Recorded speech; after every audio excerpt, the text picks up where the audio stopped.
Hello everybody, welcome back to our channel. My name is Wendy and today we are going to be making a basil tomato soup.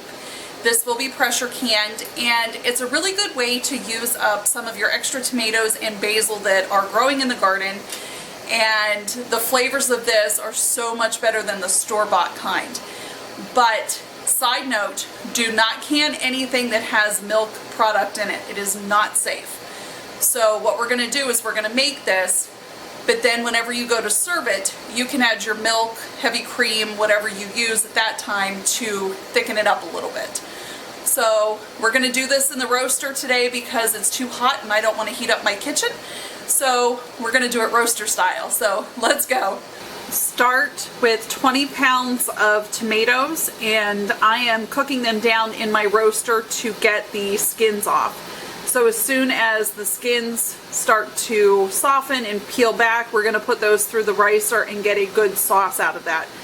Don't take the juice off. The juice and the sauce are going to go into your big stock pot. For this recipe, you're also going to need 8 stalks of celery, 2 large onions, and then we're going to go to the garden and pick some basil. We need 20 fresh basil leaves. Okay, we are out in the garden and I have the prettiest butterfly in the garden right now. So we're just going to pick, I have a lot of these that are going to seed. So we're just going to get in here and snap off some of these bigger ones and we'll take them in and wash them up. We are just going to cook everything in the roaster until it is nice and soft. And then we're going to put it through our food mill. Once all of your vegetables are in the roaster, you're going to add 6 teaspoons of salt. I'm using canning salt because I ran out of my kosher salt, which is what I would have used, but this will do just as good. At this time, you want to add 2 teaspoons of lemon pepper. My tomatoes and onions and celery are at the point where we can start putting them through our sieve or strainer or whatever you want to call it. So this is what we're using, and once the seeds and the skins and stuff collect inside of that, we're just going to discard those or put them in our compost. And then all of the rest of this juice and sauce for our soup is going to be put on our stove in a big pot. We are left with the juice and sauce that we processed through our ricer, and it is a little liquidy, so what we're going to do, I would like it to thicken up just a little bit. So we're going to cook this for maybe a half hour, 45 minutes, and we'll check the consistency of it then, and we'll cook it down more if we have to. But right before we go to jar it, we are going to add either honey or sugar, whatever you prefer, to give it a little sweetness, and then use an immersion blender to get that thoroughly incorporated in your tomato soup.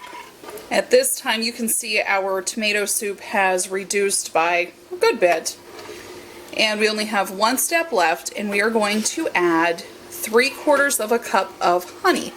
Now if you want to use sugar, you can use sugar as well, but we're going to keep this a natural sweetener and use honey for in this. So again, that's 3/4 of a cup of honey. Make sure you stir this extremely well to make sure that honey is incorporated or the sugar is incorporated. If at this time you want to take an immersion blender to this, you can. If not, just stir it really well either with your ladle or a whisk. With your clean hot jars, you're going to want to ladle your soup into here and give yourself a 1-inch headspace, and then you're going to process these for 20 minutes at 10 pounds of pressure in your pressure canner.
And we have a full canner load.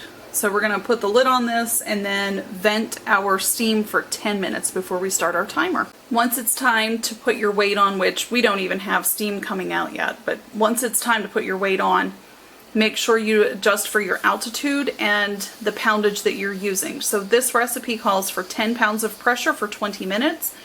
We are above 1,000 feet, so we have to use 15 pounds because I have a weighted